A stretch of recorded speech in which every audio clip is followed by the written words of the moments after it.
Soyez les bienvenus. Mais avant de commencer, n'oubliez pas de vous abonner et d'appuyer sur la cloche de notification pour ne rater aucune de nos prochaines vidéos. J'étais à l'aéroport en train de faire des photos, des selfies, avec les différents passagers, différentes personnes qui voyageaient, qui nous reconnaissaient, comme à chaque fois que nous sommes à l'aéroport ou dans les différents endroits où nous sommes, d'accord. Certains policiers et militaires, pareil, qui nous saluaient. Quand le chef de police, retenez bien s'il vous plaît, de l'aéroport de Cotonou, nous dit « Kémy, comment vous allez? Est-ce que je peux vous parler 5 minutes? Il y a un truc que je voulais vous dire. » Je me dis, c'est classique, c'est comme ça que ça se passe tout le temps. Les gens nous saluent, certains veulent vous parler en aparté. Je suis poli, j'aime notre peuple. Donc, quand on me sollicite, j'y vais. Toujours en gardant dans le coin de ma tête que faut faire attention, que les gens qui essayent de faire les fous avec nous se rappellent que nous ne sommes pas n'importe qui. Je le suis dans son bureau. Je vois les minutes qui passent. Je dis, j'ai mon collaborateur qui arrive, je dois aller le chercher. Frère, s'il y a quelque chose d'urgent, dites-le moi, sinon je repasserai demain, il n'y a pas de souci. Il dit, non, il n'y a pas de problème. Je te parle dans pas longtemps, je suis au téléphone. Au bout de 10-15 minutes, son visage change. Elle me dit, donnez-moi vos téléphones, s'il vous plaît. Je dis, pardon? Je suis en garde à vue. Je suis en garde à vue. Suis-je en garde à vue? Si je suis en garde à vue, dites-le moi. Si je ne suis pas en garde à vue, précisez-le aussi. J'ai dit ces choses-là de la manière la plus claire possible. Il a dit, je n'ai pas à vous répondre si vous êtes en garde à vue ou pas. J'ai simplement stipulé, et ça a été la réalité qu'il est important, à mon sens, de préciser, d'accord, qu'à la seconde où vous m'arrêtez, j'ai le droit à mon avocat. Et à la seconde où vous m'arrêtez, vous allez accélérer notre agenda. Parce qu'il y a des gens à qui vous vous attaquez, que vous pouvez persécuter en silence. Il y en a d'autres, à la seconde où vous allez les attaquer, vous allez signer l'accélération de votre déclin. Nous ne sommes pas les camarades de quelqu'un. Et c'est important qu'on le dise. Il m'emmène par la suite, la police, des gens de sorte de GIGN, cagoulés, armés, avec fusil, d'accord, et qui disent accompagnez-nous. Le chef de ça coupe, et le chef de police donc, de Cotonou, qui m'amène et qui me fait rencontrer, donc il y a Yaya Soumaïla, si je ne m'abuse, et quelqu'un qui s'est comporté, c'est important que je le dise, comme un voyou, Brice Alowanou, qui a tenté de menacer clairement ma personne, en disant que les panafricains étaient des ennemis. Écoutez bien, c'est très important que vous vous rappeliez de cette réalité. En disant que les panafricains étaient des ennemis du gouvernement béninois. En disant que les panafricains étaient des ennemis, d'accord, des intérêts béninois. Parce que pour eux, quand on prône la souveraineté, on est des ennemis de ceux qui veulent vendre nos pays au gouvernement français. C'est comme ça qu'il faut traduire ces réalités. D'accord? Et donc, je dis que je ne répondrai à aucune question en l'absence de mes 3 avocats. Je ne répondrai à aucune question tant qu'on bafouera mes droits. L'entrevue s'est passée durant 3 heures environ. Et ils disaient tous, vous allez finir en garde à vue, vous allez finir incarcéré. C'est ce qu'ils nous disaient tous. Et bim badaboum, parce que Dieu est puissant. Au bout d'un moment, un coup de fil, j'entends celui qui mène l'interrogatoire recevoir un coup de fil de son supérieur qui lui dit « Lâchez-le, lâchez-les ». Et vous savez pourquoi? L'un des policiers me l'a dit après. Ils ont peur que si on garde, cela fasse exploser le Bénin et fasse exploser l'Afrique francophone. Parce qu'ils savent que le combat que nous menons, que les foules que nous levons, nous le menons pour la souveraineté africaine. Nous le menons contre le colonialisme. Nous le menons contre la prédation de notre peuple. Nous le menons contre l'oppression de notre peuple. Nous le menons contre le pillage de notre peuple. Nous le menons contre l'appauvrissement de notre peuple. Nous le menons pour la justice sociale. Nous le menons contre l'oligarchie occidentale et contre toute forme de colonialisme, quel qu'il soit. Et donc, lorsqu'ils ont compris cela, ils ont compris que s'ils nous gardaient en prison, cela allait être un mauvais signal pour leur régime qui est déjà diabolisé, qui est déjà conspué, qui est déjà voué aux gémonies, qui est déjà vomi en Afrique francophone. Tout le monde sait aujourd'hui que le gouvernement Talon est un gouvernement qui se soumet au gouvernement français. Tout le monde sait que le gouvernement Talon accueille l'armée française. Tout le monde sait que le gouvernement Talon veut attaquer, agresser le pays frère du Niger. Et tout le monde sait qu'une grande partie de la population s'oppose à cette dérive du président Talon et que nous sommes parmi les seules voix qui osons lui dire ouvertement que nous n'avons pas peur de lui. Apparemment, ça serait une initiative du ministre de l'Intérieur combinée avec le ministre de la Justice pour essayer de le coffrer sur demande ou exigence des autorités françaises. Le président Patrice Talon aurait entendu, aurait appris, même si dans un pays comme celui-ci, qu'on ne me fasse pas croire qu'il n'était pas au courant, j'ai du mal à croire cela, mais anyway, pourquoi pas. Le président Talon aurait donc reçu l'information directement que je suis arrêté, aurait reçu beaucoup de coups de fil de personnes qui lui ont dit « Garder Kémy Séba en prison, c'est une très mauvaise idée. » D'accord? Je l'ai dit et je le répète, avec tout le respect que j'ai pour Joël Aïvon. D'accord? Et toute la considération en humanité, je ne suis pas d'accord avec sa ligne politique, mais que j'ai pour ma sœur, Rekia Madougou. Je ne suis pas d'accord avec sa ligne par rapport à différentes choses au Togo, etc. Qu'on soit clair. Mais ces gens-là n'ont pas à croupir en prison. Je leur ai dit, le jour où vous me faites ce que vous faites aux personnes que vous avez l'habitude de persécuter dans le silence au Bénin, c'est là où la révolution panafricaniste en Afrique francophone, non violente, parce que nous sommes des citoyens respectueux, la révolution en Afrique francophone va commencer à un degré que vous n'êtes pas prêts à encaisser. On ne s'amuse pas avec tout le monde. Et j'ai dit à Brice Alowanou, qui s'est comporté comme un sbire du colonialisme, qui s'est comporté comme un voyou avec moi en essayant de me menacer, qu'on ne menace pas tout le monde.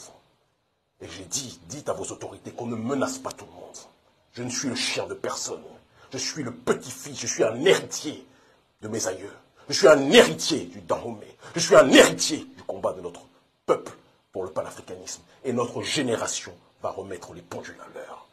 Je m'adresse maintenant au gouvernement béninois, d'accord, et à ceux qui le dirigent, en l'occurrence le gouvernement français. Le combat est terminé pour vous, mais le combat ne fait que commencer pour nous. Vous allez perdre cette bataille. Notre génération, vous n'allez plus l'impressionner. Notre génération, vous ne pouvez plus la corrompre comme vous l'avez fait avec... Vous pouvez le faire avec une minorité, hein, les clébés, comme on dit, qui sont payés par le gouvernement Talon, ça on le sait. Vous pouvez le faire avec une minorité, mais la majorité est contre vous. Faites l'erreur de nous faire du mal. Faites l'erreur de nous incarcérer. Faites l'erreur de nous menacer encore comme vous l'avez fait. Faites cette erreur. Et nous allons voir comment les choses vont se dérouler par la suite. Je ne suis le fils que de mes parents. Et je suis l'héritier de nos aïeux. Nous nous battons pour nos ancêtres, dont vous bafouez la dignité, dont vous bafouez l'honneur, dont vous bafouez le respect.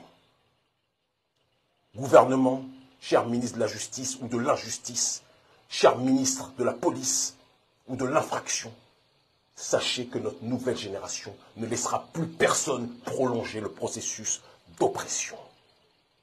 Nous sommes incassables.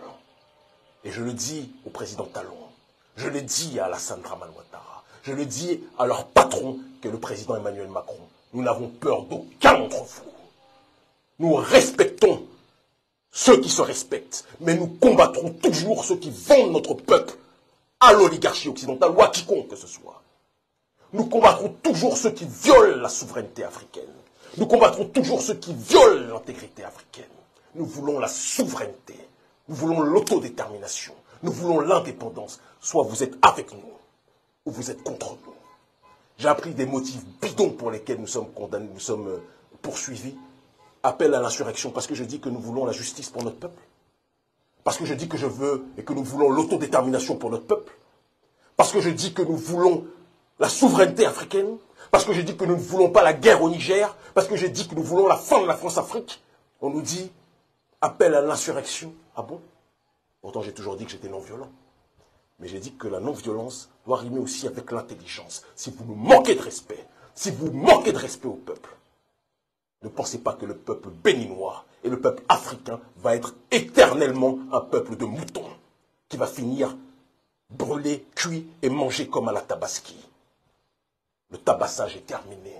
La répression est terminée. Quand j'ai vu comment les policiers se sont comportés comme des voyous avec nous, ces policiers, pas tous, il y a beaucoup de policiers au Bénin qui nous aiment. Et je leur adresse la paix. Tous ceux qui prennent des photos avec nous dans les rues, tous ceux qui nous saluent, je leur adresse la paix.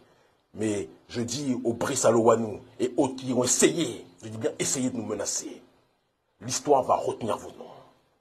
L'histoire va retenir vos noms. Et nous verrons quelle sera la fin du parcours de chacun. Vous n'allez pas continuer à mépriser le peuple comme vous le faites. J'ai compris pourquoi vous terrorisez le peuple béninois. Le peuple béninois n'a pas toujours la possibilité d'avoir la portée de ma voix. n'a pas toujours la possibilité d'avoir des gens qui sont connus par des millions de gens. Et donc vous les asphyxiez en silence, vous les terrorisez en silence.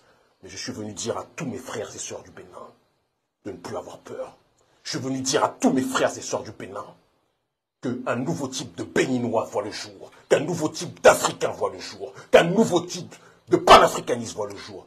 Nous allons résister sur le continent. Nous résistons au quotidien et personne ne nous fera taire. Vous voulez me mettre en prison? J'ai été mis en prison 4 fois, je suis ressorti plus fort. Vous avez menacé de mort ma personne durant des centaines et des centaines de fois. Je suis toujours ressorti plus fort. Vous avez essayé de me livrer à vos maîtres du gouvernement français. Ça n'a jamais marché. Je suis un os qu'on ne peut pas ronger. Celui qui veut ronger l'os Kémy Séba se casse les dents. Nous sommes, je le dis et je le répète, une nouvelle génération. Donc nous sommes poursuivis, je termine par là, soi-disant pour incitation à l'insurrection, au mouvement insurrectionnel, mort de rire. Et nous sommes poursuivis, soi-disant pour blanchiment de capitaux, mort de rire. Venons d'un régime dont le dirigeant a fait fortune dans des conditions d'une opacité qui dépasse l'entendement, d'accord? Et dont certains parlent allègrement de blanchiment d'argent. Je suis quand même un minimum outré de savoir que ce sont ces pseudo-accusations qui nous sont lancées. Simplement parce que nous nous battons et parce que nos dirigeants, au lieu de nous soutenir dans ce combat pour la souveraineté, préfèrent prendre l'argent du Béninois, d'accord, et vendre leur peuple à l'étranger. Et donc ils s'étonnent que parce que nos parents ne nous aident pas, quand je dis nos parents, je parle de nos dirigeants africains, ne nous aident pas à protéger la souveraineté, que nous soyons obligés de chercher des partenariats géopolitiques comme l'a fait Mandela, d'accord, avec l'Union soviétique, comme l'a fait Mandela avec Kadhafi, comme l'a fait Mandela avec les Cubains, comme l'a fait Mandela avec tous ceux qui se battaient pour la souveraineté. Nous faisons au XXIe siècle la même chose. Nous nous battons pour la souveraineté et nous cherchons des partenariats là où nous avons la possibilité de les trouver. En rappelant à chacun d'entre eux, comme on l'a fait au Parlement russe, qu'à la seconde où ces dirigeants vont zailler, de la même façon que nous sommes en train de chasser le colonialisme français, de la même façon nous allons chasser les Russies se comportent aussi d'une manière néocoloniale. Nous sommes très clairs sur l'opposition. D'accord? Donc je dis au néocolonialisme, vous nous menacez, nous vous menaçons. Vous essayez de nous persécuter, faites attention. Nous sommes une nouvelle génération. Nous n'appelons pas à la violence, nous appelons à l'intelligence. Et je le dis à Patrice Talon, je suis ton premier adversaire au Bénin. Retenez cette phrase, les médias. Je suis ton premier adversaire au Bénin. Tu peux exiler certains, tu peux pousser certains comment dirais-je, à fuir. Je te dis les yeux dans les yeux. Il y a un nouveau Béninois ici. Il y a un nouveau Béninois ici. Et que je sois en prison, que je sois dehors, que je sois entre 4 murs, que je sois incarcéré, ou que je sois mort assassiné, la mémoire de Kémy Séba, l'esprit de Kémy Séba va rôder. De telle sorte que notre pays puisse retrouver la souveraineté. Vous avez été habitué à des politiciens qui sont dans une démarche de clientélisme. Vous avez été habitué à des politiciens que vous pouvez impressionner. Personne ne va m'impressionner. Sarkozy ne m'a pas impressionné lorsqu'il m'a mis en prison. Hollande ne m'a pas impressionné lorsqu'il m'a mis en prison. Tous m'ont persécuté. Les services américains me surveillent, ils ne m'impressionnent pas. Les services israéliens me surveillent, ils ne m'impressionnent pas. Vous pensez sincèrement que c'est vous qui allez me faire peur? Ce qui est avec moi est plus fort que ce qui est avec vous. Et ce qui est au-dessus de moi, en l'occurrence Dieu Tout-Puissant, Mao Klo, et les ancêtres méritants, personne ne peut les déstabiliser. Je vous l'ai dit et je vous le répète, je suis un nouveau type de Béninois et un nouveau type d'Africain. Ils commencent tous à comprendre. Rendez-vous le 25 septembre à Niamey, comme prévu, au Niger. Nous allons soutenir l'héroïque peuple du Niger que j'aime en crever. Nous allons le soutenir, nous allons l'accompagner. Nous allons avancer à ses côtés et nous allons dire au colonialisme français, dehors la valise ou le cercueil. Ils commencent tous à comprendre. Voilà, c'est tout pour cette vidéo. Si elle vous a plu, n'oubliez pas de mettre un like et de vous abonner si ce n'est pas encore fait. Sur ce, merci et à très bientôt.